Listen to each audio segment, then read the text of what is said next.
O Homem Sem Nome está de novo no VHS e traz consigo uma Colt 45 carregada e um punhado cheio de dólares.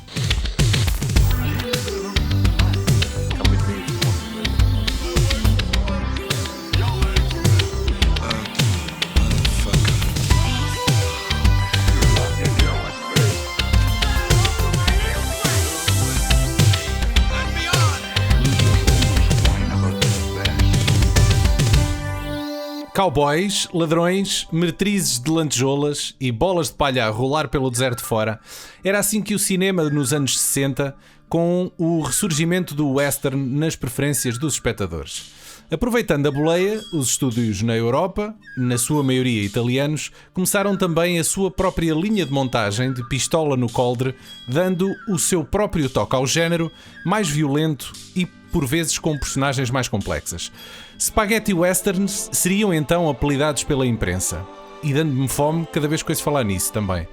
Se quisermos ir até ao epicentro, temos obrigatoriamente de falar no realizador italiano Sergio Leone, e mais especificamente na sua trilogia do Homem Sem Nome, ou trilogia dos dólares se quiserem, que se tornaria o símbolo deste subgénero e, cada uma das três partes, estrondosos sucessos de bilheteira e eternos clássicos do cinema. Começámos pelo fim há uns anos, quando falámos aqui no VHS de O Bom, o Mau e o Vilão, deixando para trás a origem do mais célebre personagem interpretado por Clint Eastwood. E por isso cá estamos hoje para vos trazer Por um Punhado de Dólares de 1964. Pegámos num punhado de criptomoedas para convencer Tiago Laranjo e Rui Alves de Sousa a sentarem-se hoje connosco. Eles, dois dos três elementos do podcast 3 já é companhia, mas não é bem por isso que eles estão cá hoje. E já os vou deixar explicar porquê.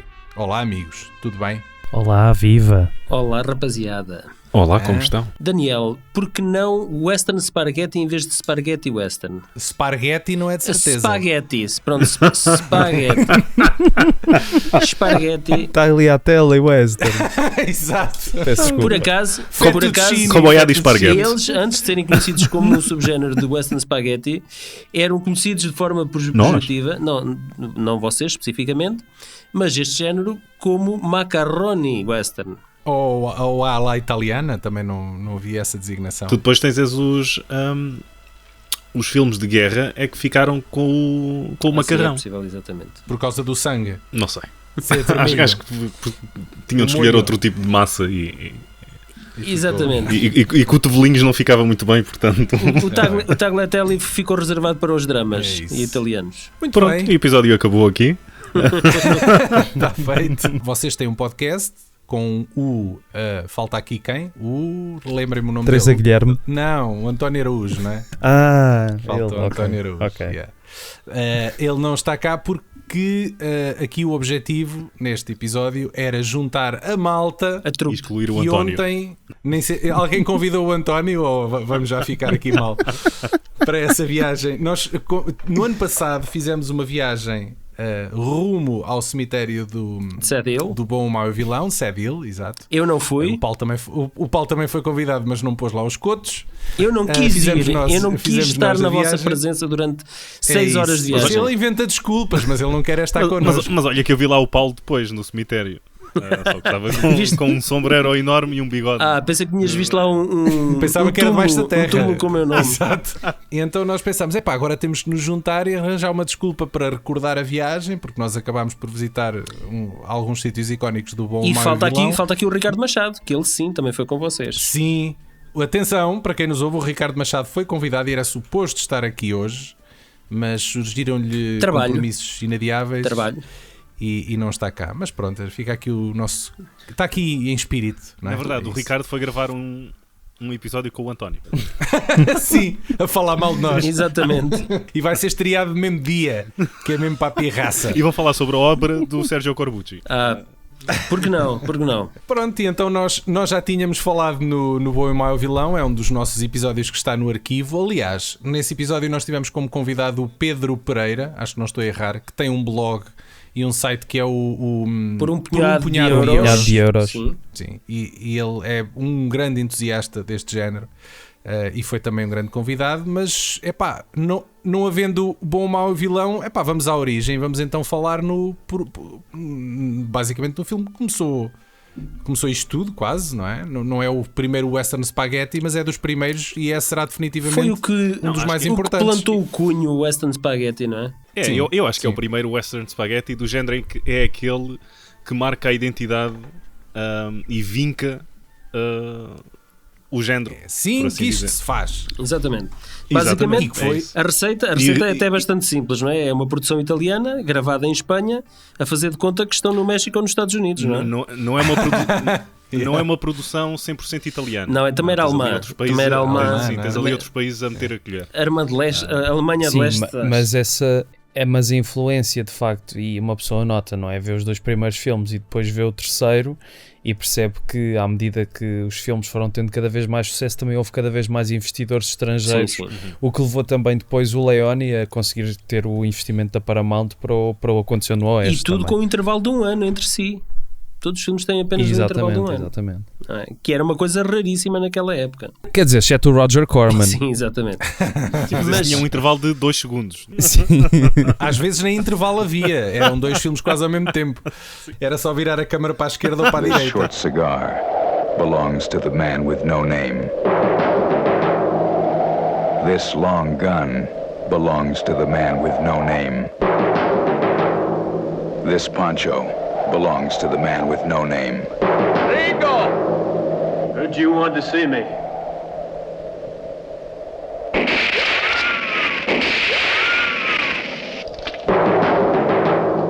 Esta história começa com um pistoleiro que vagueia pelo deserto e chega a um vilarejo que é controlado por 2 famílias, os Baxter e os Rojas, como preferirem, que disputam o território entre si. No meio está o povo e o recém-chegado pistoleiro que vê uma oportunidade para ganhar alguns dólares, fazendo jogo duplo entre os 2 grupos, fazendo-os lutar entre si. E é aqui que o caldo vai entornar. The most dangerous man who ever lived.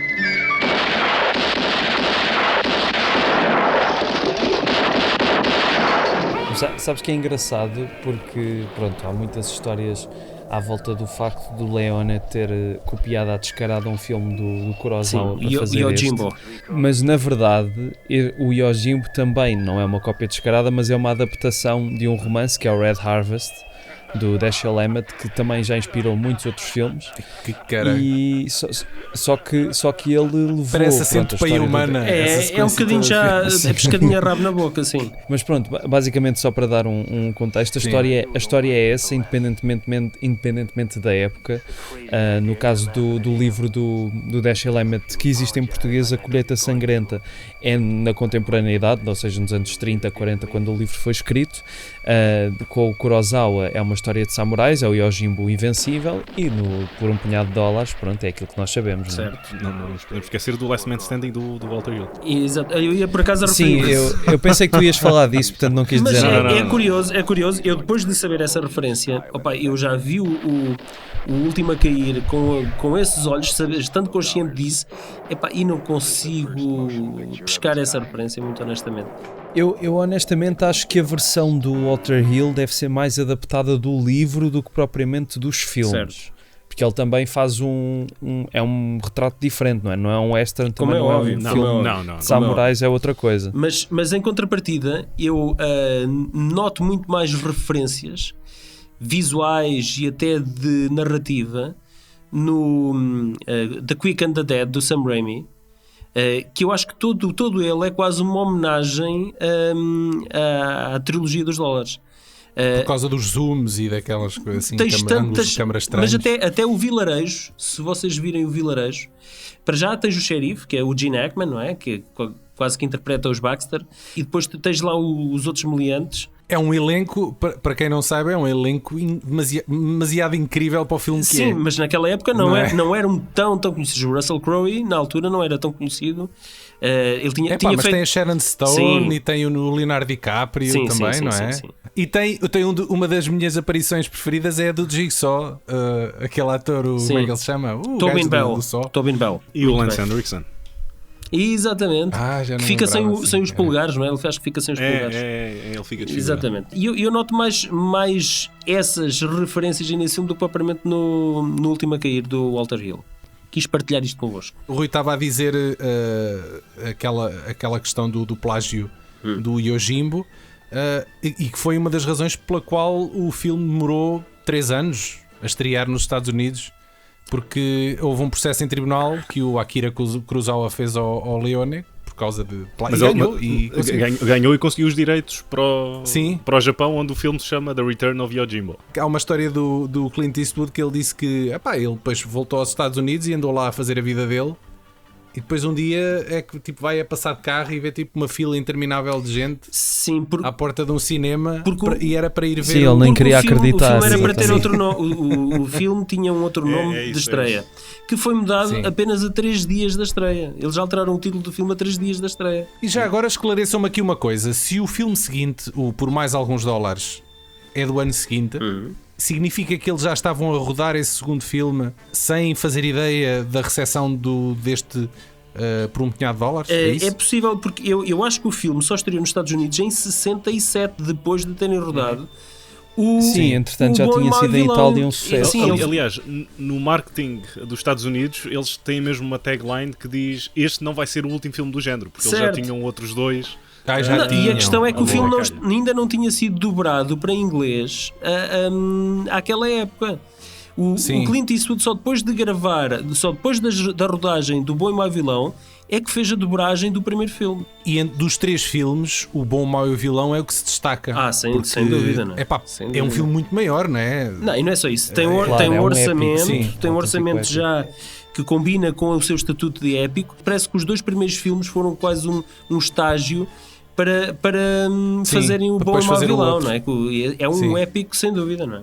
Eu percebo o que tu queres dizer, mas eu acho que não havia uma intenção do Leone ao início de que tudo aquilo fosse descambar no Bom, Mau e Vilão, no sentido em que eu ouvi há pouco tempo um documentário sobre ele que passou na RTP2, e a ideia que dá é que ele faz aquilo um bocadinho por acidente, o primeiro. Não era um sonho dele fazer aquilo exatamente. Eu concordo contigo, mas depois foi evoluindo, e eu acho que os 3 filmes são ótimos, foi evoluindo, e depois ele percebeu que além de poder fazer um bom filme, podia querer dizer alguma coisa, e é o que ele faz no Bom, Mau e Vilão. Além de ser um excelente filme, é também uma reflexão muito profunda sobre coisas como a guerra, ou as estúpidas da guerra, ou a ganância. Ou seja, aquilo é um grande épico universal, não é? Qualquer pessoa consegue ver a história dos seres humanos nas histórias daquelas personagens. E eu acho que ali juntou-se um pouco o útil ao agradável, no sentido em que obviamente que não é uma trilogia pensada para ser uma trilogia.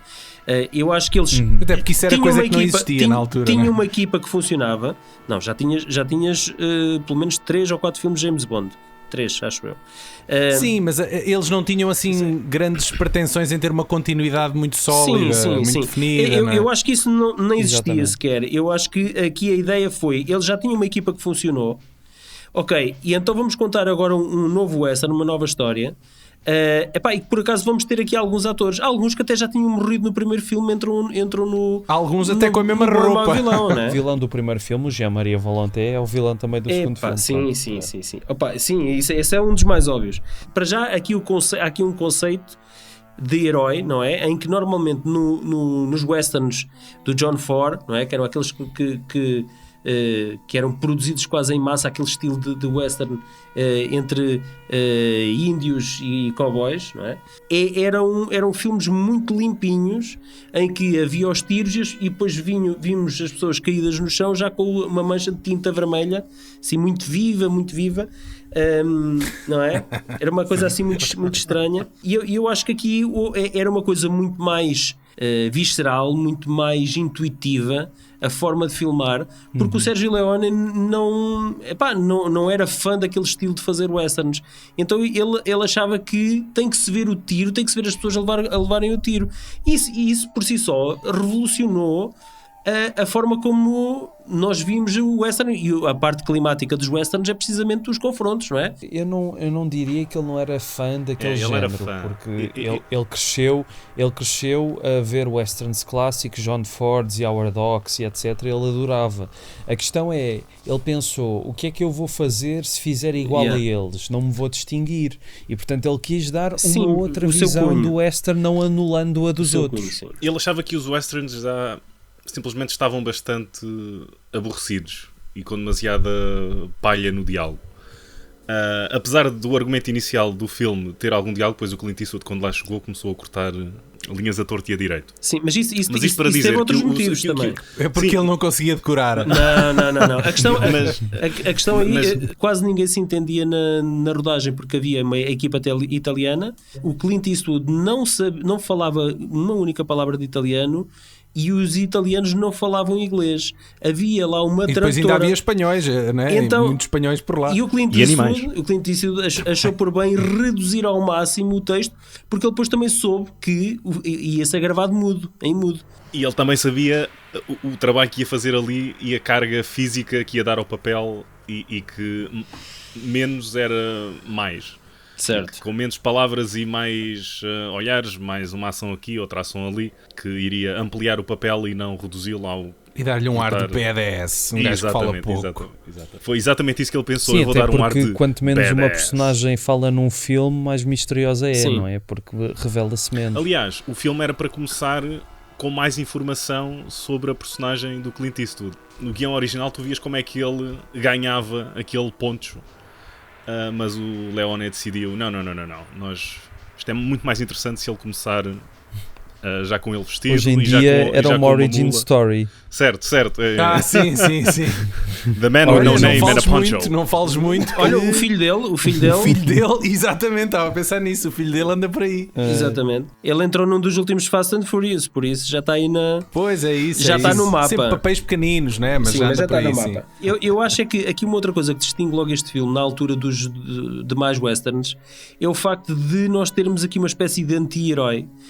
Porque a personagem do Eastwood, ele próprio tem um passado bastante duvidoso e a sua única motivação é o dinheiro que pode lucrar com a desgraça das duas famílias em confronto.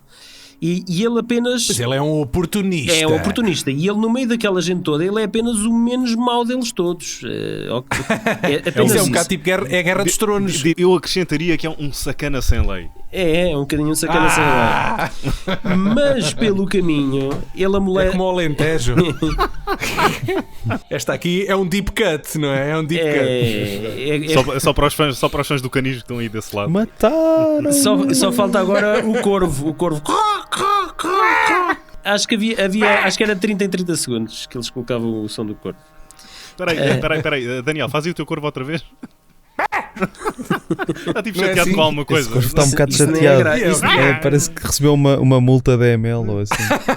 Mas a mulher meteu-se à frente enquanto ele está a tentar ver o jogo do Benfica e ele tipo... Agora avançando, o nosso herói não é bad to the bone porque ele, pelo caminho, amolece o coração e deixa-se sensibilizar pela história de uma família separada. Ele protege sempre os inocentes, apesar de Na tudo. verdade, né? Tu não tens exatamente. nada a ver com isto. Na verdade, só tens duas famílias, não é? Porque as outras duas são tipo uma moeda, são as duas faces de uma moeda. E tens essas duas, que na verdade são uma família, e tens esta família mais inocente.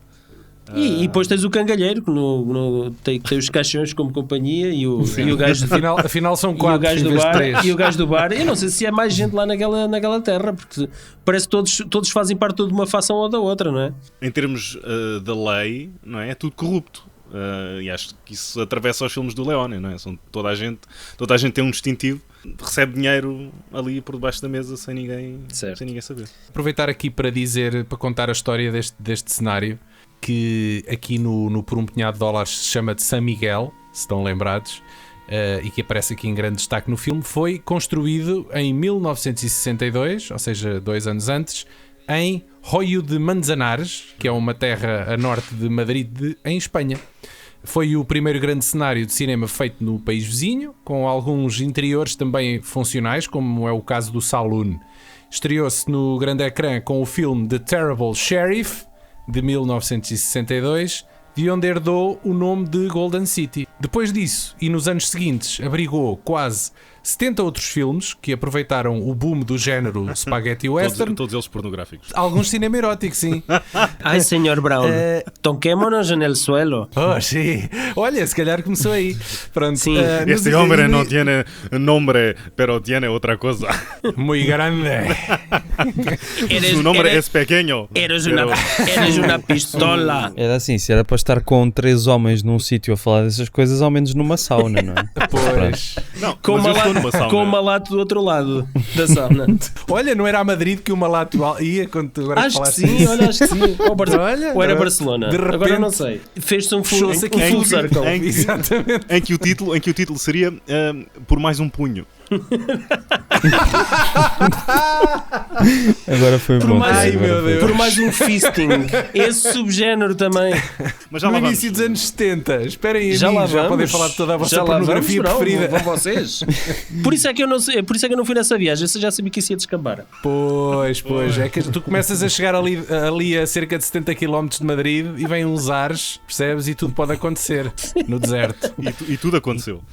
Em início dos anos 70, a Golden City começou a deteriorar-se, marcando o fim com o filme Tequila, de 1973. Filme esse que, já agora, tem como protagonista Eduardo Fajardo. Era o meu tio. Morreu há 2 anos, pá, infelizmente. Pois, também grande amante de fisting. Bem, hoje nada resta. Tens fisting, mas de pistola em punho, queres tu dizer, não é? O que é isso? Ainda é pior. Por amor de Deus. É a pistola e o Sim, punho. é disparar. Arranha bué, não é? Tu sabes, tu lá sabes, Daniel. Bom, E a hoje pistola nada... ainda tem silenciador. Bem, hoje nada resta em Golden City a não ser as silhuetas das montanhas ao fundo. Felizmente, a Junta de Turismo local teve a boa ideia de construir uma sauna, não, estou a brincar, de marcar o sítio e fazer uma aplicação que recria os edifícios e os coloca exatamente onde estão em realidade aumentada, apontando o telemóvel. Certo. Essa aplicação chama-se Grindr. Não sei. Nós, quando lá fomos, usámos essa aplicação, caraças, que o Tiago instalou. É verdade, exatamente. Mas foi, nós inicialmente na nossa viagem fomos a Burgos, onde foi construído Sad Hill e onde foram filmadas 2 ou 3 sequências do Médico bom e o mau Família. vilão. E depois, para o regresso, eu propus aqui aos meus comparsas que passássemos aqui por esta localidadezinha ao pé de Madrid, que podia ficar mais ou menos em caminho se nos desviássemos apenas 12 horas. Era só mais 450 km pelo menos. Pá, e realmente não existe lá absolutamente nada, a não ser umas placas indicadoras. E depois tem esta aplicação que realmente nos deixa ver onde é que estavam os edifícios e é giro, foi interessante. Muito lá. bem. Eu acho. É claro que quando vês os cenários, tem outro impacto, não é? Mas acho que é autêntico serviço público aquilo que fizeram. Pronto, se calhar para a maioria das pessoas passam ali e ficam, pronto, que é isto. Mas nós conseguimos ter uma noção mais ou menos de como é que aquilo era. E, Sim, obviamente que que o motorista... Só tens de ter um telemóvel e uma ligação. Sim, mas o motorista não vai apreciar Exatamente. isso. Obviamente que quem vai tirar partido disso será pessoas que são fãs e que gostam dessa curiosidade de estar no local onde as cenas aconteceram, e agora com uma transformação de quê? 70 anos já? 60, 70 anos, não é? Por exemplo, mesmo em Burgos, são sítios onde não resta absolutamente nada. Só tem, na maior parte dos sítios, claro, só tens um baldio, um terreno, um vale ou uma coisa qualquer, e eles têm... Eu julgo que é lá que há aquela cena com o exército em que eles morrem todos junto ao rio, que agora é uma autoestrada que passa lá por cima lá daquela ponte. Não, uma autoestrada não é. É uma estrada, nós também não é lá fomos. alcatroada. Aquela colina e aquele rio onde acontece a batalha, Sim. no final do bom, o mau e o vilão. Obviamente que esse sítio está lá, mas aquilo já está um bocado descaracterizado, até porque já cresceram muitas árvores e passa realmente uma estrada pelo meio do caminho. Não é bem uma autoestrada, mas pronto. Aproveito para lembrar que o cemitério de Sad Hill, esse sim, teve um incrível trabalho de restauro, onde eles em que todos conseguiram... nós, menos o Paulo, pusemos lá o escoto. Verdade. Sim. O Paulo, que é o maior fã de absoluto daquela porcaria, e nunca lá foi. Que é um bocado Eu estou à vergonhoso, espera mas do pronto. momento certo. Só para dar aqui um detalhe, que no sítio da batalha dos exércitos, no bom, mau e vilão, atenção, isto não é num por um punhado de dólares, para não confundir, o rio onde o Tuco e o Blondie vão colocar os explosivos, Rui Alves de Sousa já se banhou nesse rio, nesse sítio. Quero aqui lembrar esse episódio bonito. Rui, não sei se lembras disso, Não fui só eu, calma aí. E depois há todo um coro masculino. Hey, hey, hey, oh, hey, hey, hey, oh. Quando Sim, eles estão a ouvia-se banhar atrás dos arbustos. Ouvia-se. E era eu só. Foi um belo momento, houve aquela sim. banhoca soube-me pela vida. O que é que sentiste? Quando a água te passou pelo corpo, o que é que sentiste? Voltámos ao malato, é isso, não é? Senti uma vontade enorme de votar no Trump. Mas isso é porque, pronto, o Clint, pronto, peço desculpa, esse gajo tem muito Não. Isso, mas ele já não votaria, percebes? Pois hoje não. Ele refletiu e pensou, epá, não estava enganado. Porque eu não quero acreditar que o Clint Eastwood é um grunho, percebes? Não quero acreditar nisso. Pá. Eu acho que ele aqui o herói, não só neste filme, mas como em qualquer outro filme, o papel do herói só é enaltecido se o vilão for tão forte como o herói, for tão bom ator. Pá, eu gostava aqui de enaltecer... Tão carismático, sim. Eu gostava de enaltecer aqui o Jean-Marie Volonté. Pá, que grande ele ator. faz um papelão, tanto no primeiro filme como no segundo, ele faz um papelão que eu digo-vos uma coisa, eu a dada altura chego a acreditar que ele não está a atuar, que ele está a ser ele próprio. Muito honestamente. Só ligaram a câmara Muito e o gajo estava ali a honestamente, bravestar. Porque ele tem um olhar ou uma forma de estar tão, como se estivesse fora de tudo, alucinado mesmo. Opa, ou ele era mesmo muito bom ator, ou havia ali um misto de realidade. Ou ele era um maníaco psicopata. Pá, não sei. Sim. É um grande ator. Há um filme dele que eu adoro, que é o Inquérito a um Cidadão Acima de Qualquer Suspeita, do Hélio Petri. Com um grande tema do Morricone. Com um grande tema e uma grande banda sonora.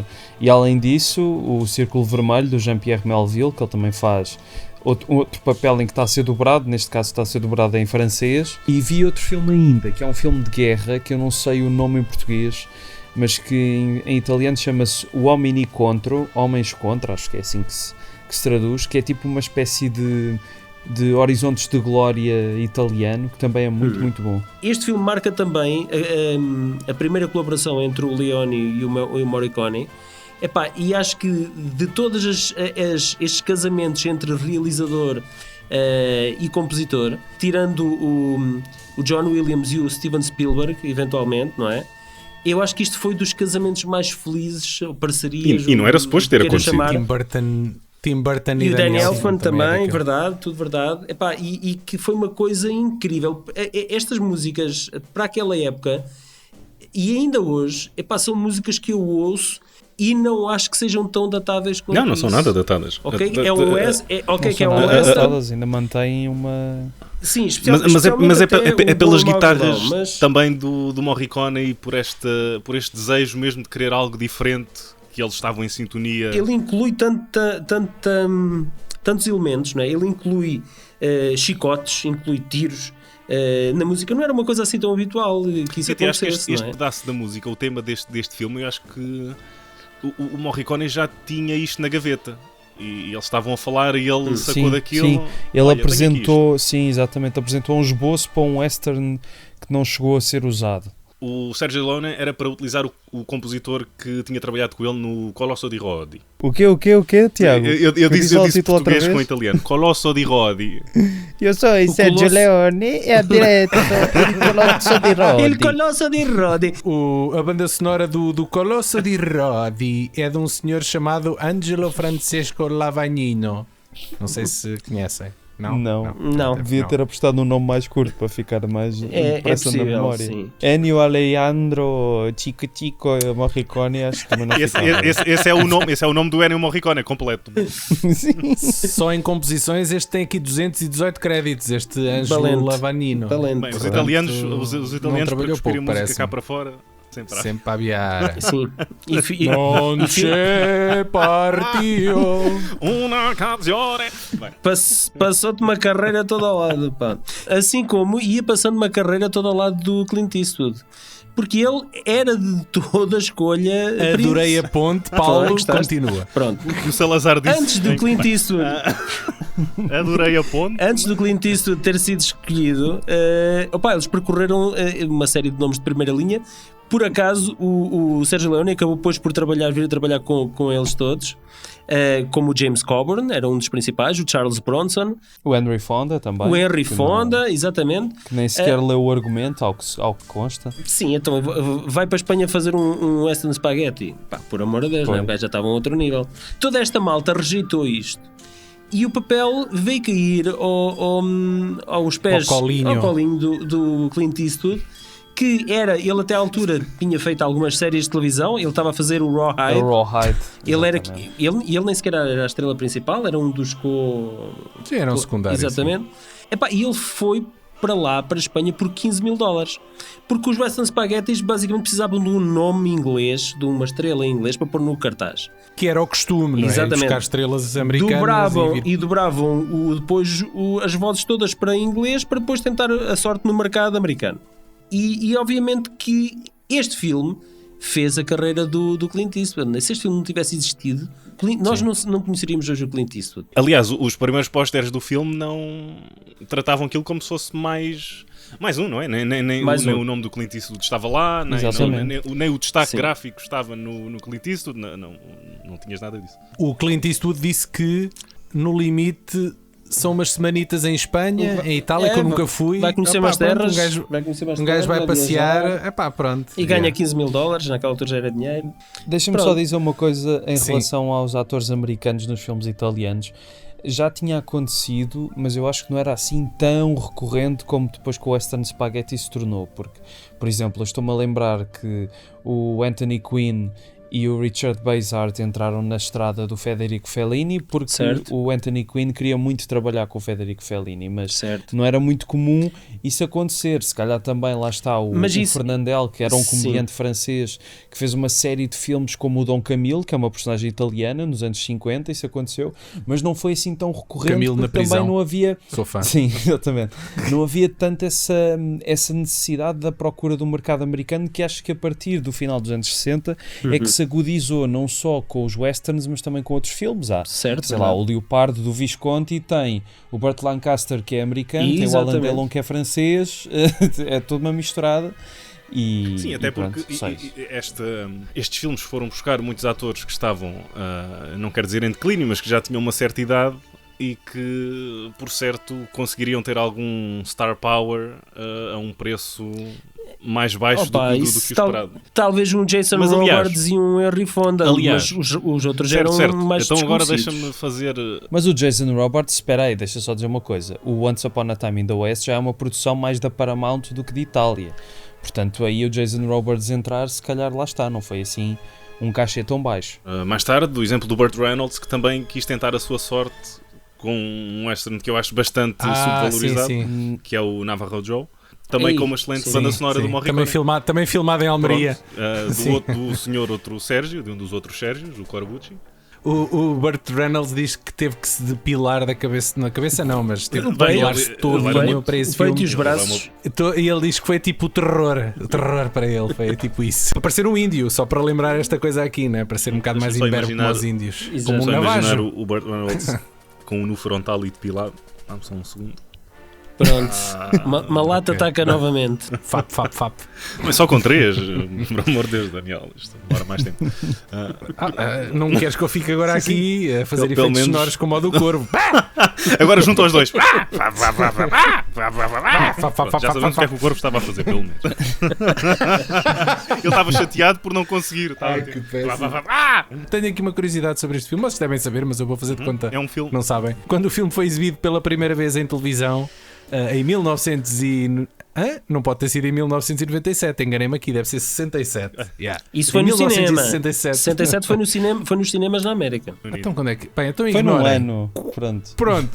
Num ano quando o filme estreou no canal ABC nos Estados Unidos, foi filmado adicionalmente um prólogo onde se vê um chefe da prisão, interpretado pelo Harry Dean Stanton, a ordenar o Clint Eastwood, que aparece só de costas, a ir até à vila de São Miguel e pôr ordem na casa.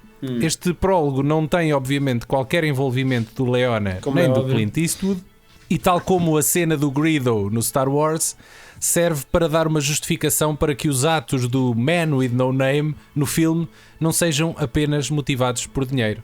Pronto, e se tiverem curiosidade, isto está no YouTube. Eu acho que já está vi no esse, YouTube. depois esse prólogo. Isso é totalmente sim. desnecessário, porque ele no fim redime-se, não é? Ele ao salvar a família é a redenção dele, da personagem dele, por isso acho que isso é muito estúpido. Eu já não me lembro a primeira vez que vi este filme, já foi há seguramente muitos anos. Mas uma cena que sempre me em cassete causou, sim, isso foi seguramente em PAL. Eu ofereci-te a trilogia em Blu-ray, certo? Já vi com a geração que eu aqui deixei para perpetuar os meus genes também. A primeira ou as primeiras vezes que eu vi este filme, uma cena que me fez uma tremenda confusão, porque eu já na altura achava que aquilo era uma violência incrível, é aquela cena inicial quando ele chega ao vilarejo à noite e está a beber água daquele poço e assiste à cena em que o miudito entra numa das casas e depois é escorraçado por dois mânfios que desatam aos tiros ao puto e o puto vai a fugir para o outro lado. Mas aí não é que o filme marca a diferença. Opa, certo. Num western, vou dizer normal, entre aspas, não é? Tu terias o herói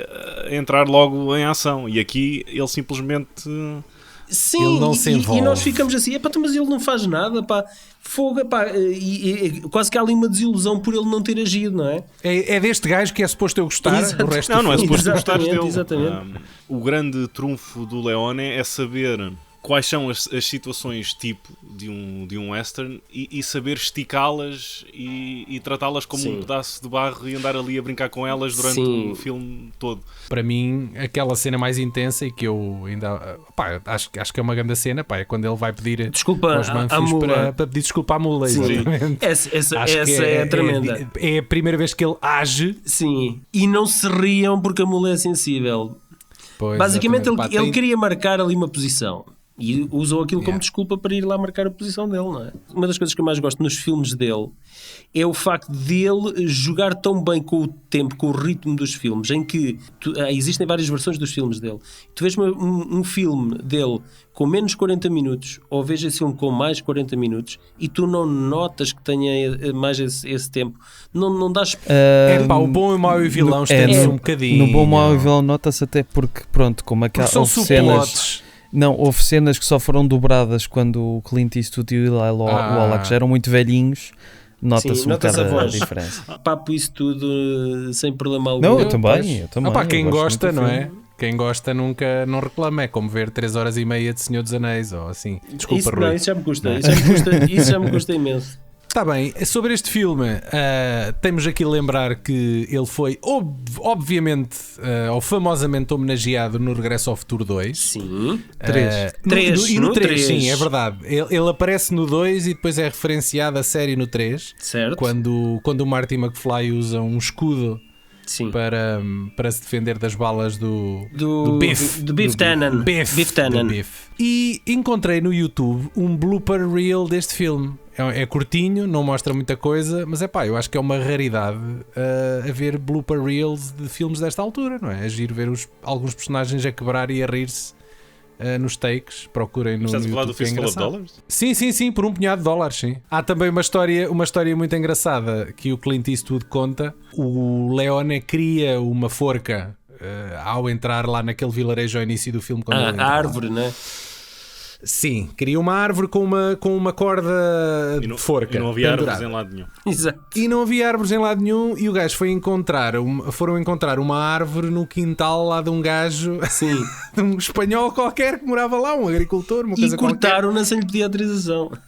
Os gajos chegaram lá, não tem mais nada, chegaram lá e começaram a cortar a árvore. E depois o gajo aparece. Vem cá fora e pergunta o que é que se passa. E eles acho que disseram que eram da Junta Autónoma de Estradas e que uma coisa assim, a árvore era um perigo porque, como estava morta, podia cair para a via pública, então eles tinham que a cortar. Eles estavam a tirar a árvore. E o gajo encolheu os ombros. Ok, pronto. Estão a fazer um favor. Hoje não acontecia, isto era impossível, não é? Não, claro que não.